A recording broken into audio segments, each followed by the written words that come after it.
Halo Sobat Kimia, salam chemistry. Saya Tatas Broto Sudarmo. Kita akan belajar tentang struktur, karakteristik, dan aktivitas Severe Acute Respiratory Syndrome Coronavirus 2 atau dikenal dengan nama SARS-CoV-2. Kita akan belajar tentang arsitektur virus ini, kemudian mengenal akan struktur dan fungsi spike protein dan juga protease, dan akhirnya nanti kita belajar bagaimana virus dapat dihambat, dan juga beberapa riset penemuan vaksin dan juga obat yang saat ini dicoba. Nah, kita tahu bahwa pandemi COVID-19 ini sudah merambah seluruh dunia. Kematian hingga mencapai lebih dari 193.000 jiwa. Kemudian kasus yang sudah terkonfirmasi seluruh dunia lebih dari 2.800.000.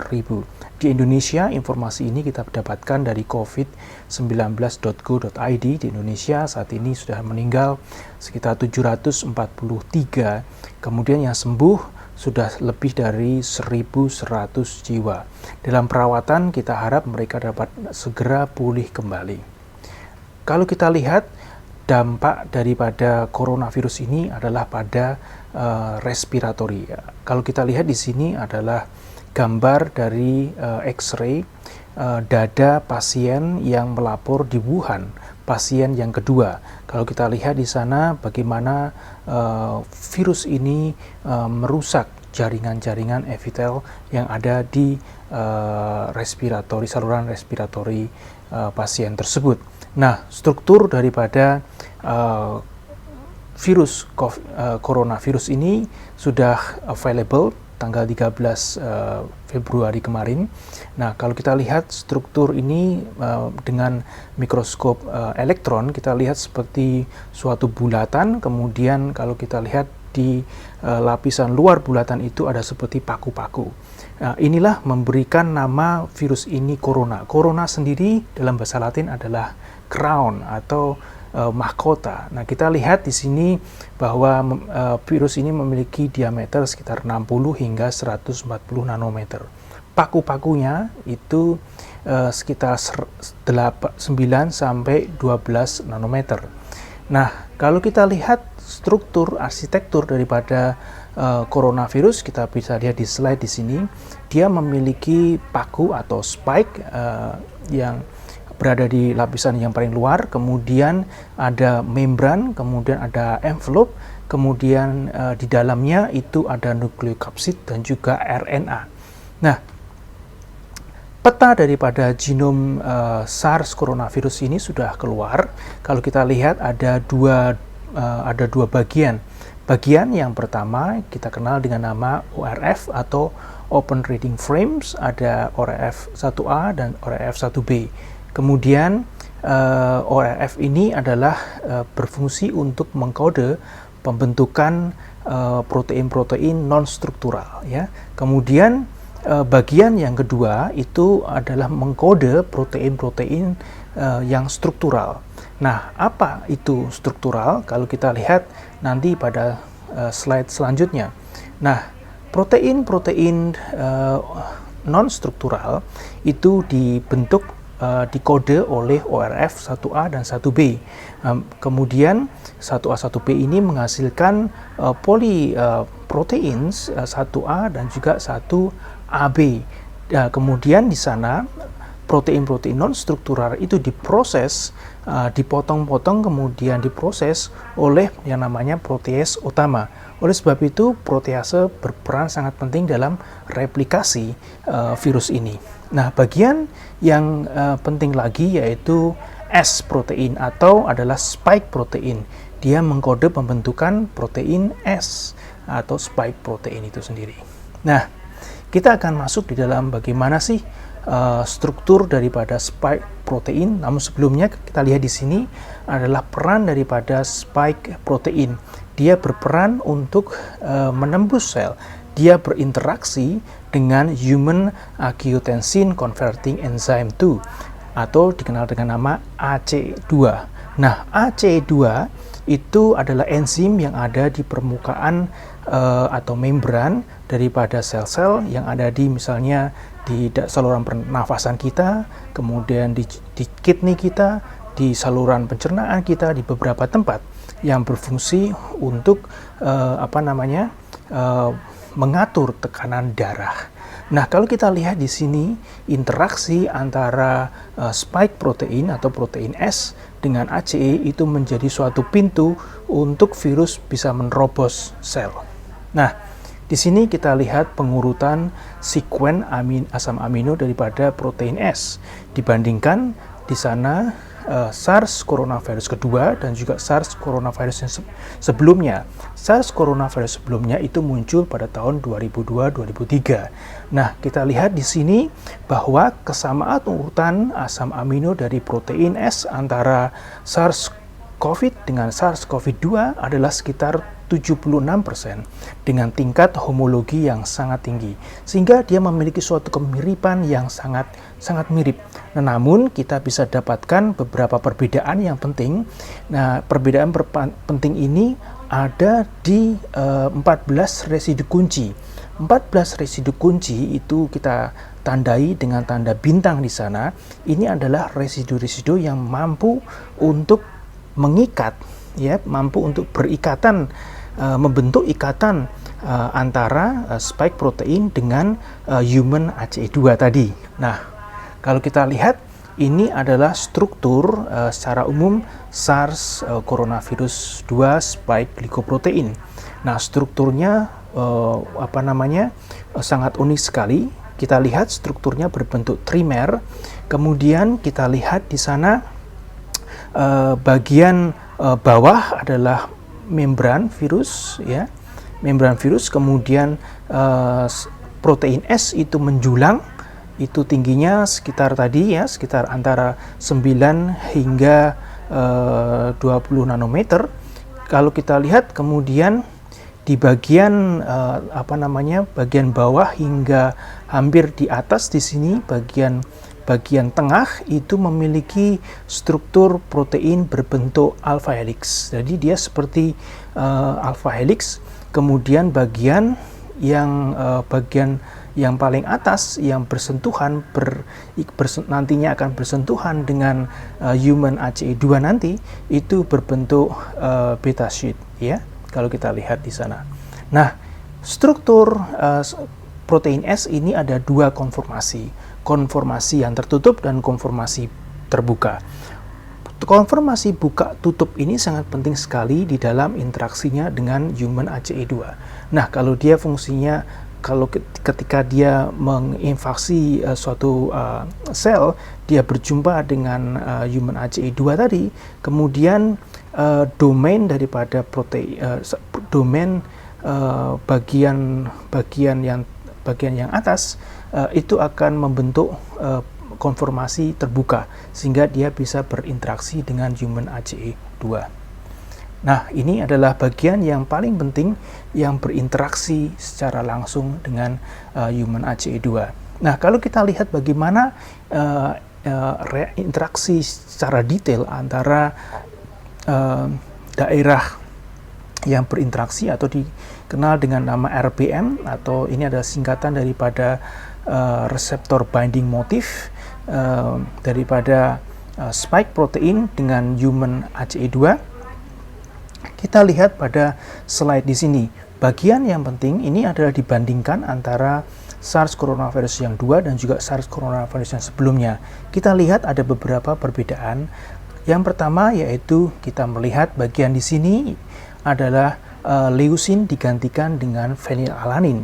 Kita lihat bahwa ada perubahan residu leucin menjadi fenilalanin. Fenilalanin memiliki gugus bensil sehingga interaksinya dengan bagian residu dengan human ACE2 itu lebih intensif. Nah, kemudian kita bisa juga melihat beberapa perbedaan, yaitu pada posisi di sini, posisi 455 dan juga 493 di sana, di mana posisinya berbeda dengan posisi dengan SARS coronavirus yang sebelumnya, sehingga ikatan yang terbentuk antara SARS coronavirus 2 daerah binding motifnya itu dengan human ACE2 menjadi lebih lebih unik ya, lebih unik, lebih ada ikatan di sana terbentuk.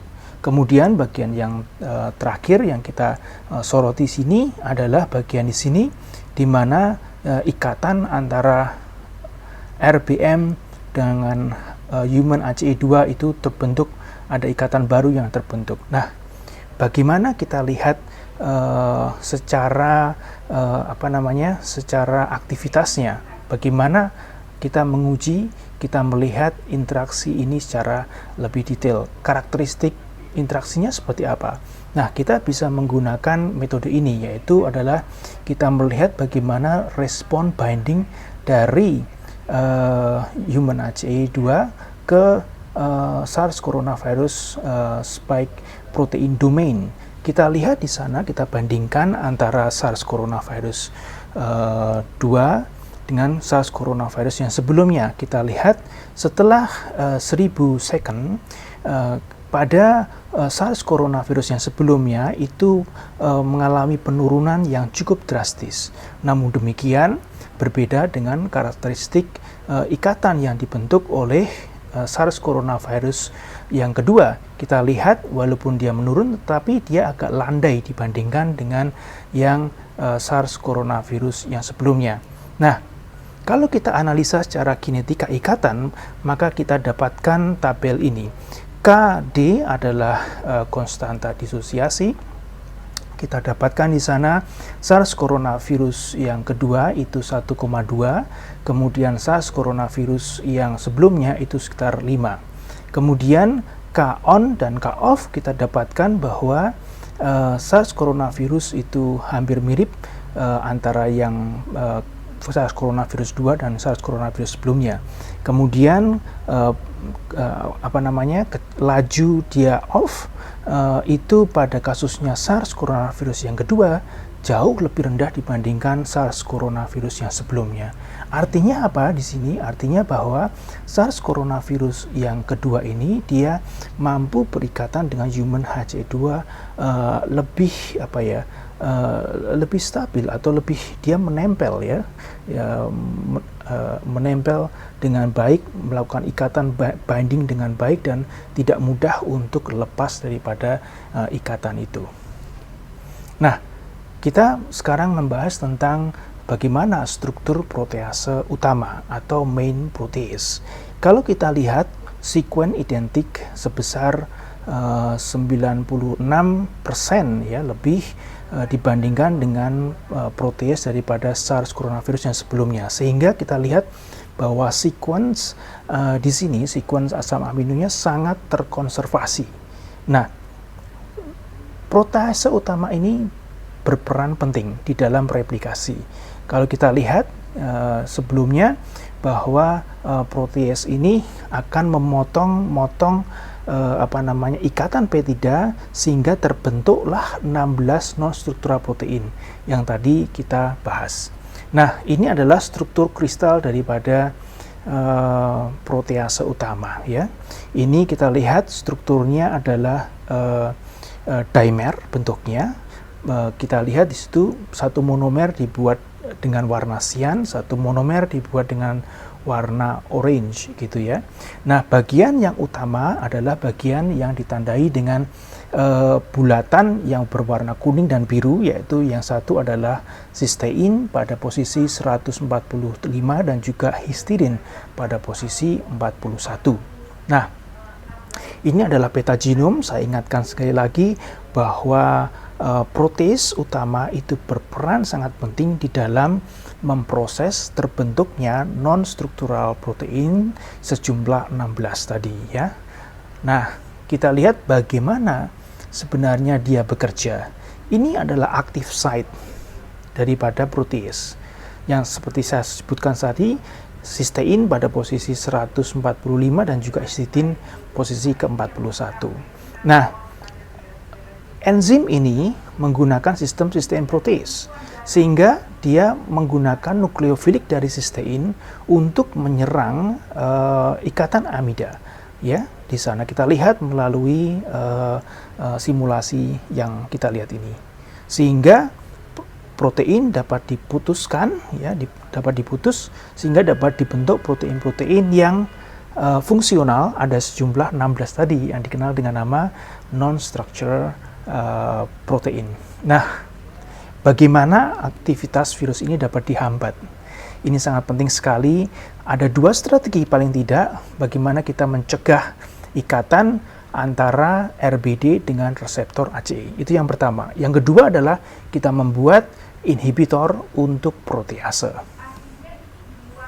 Nah, ini adalah cara yang pertama.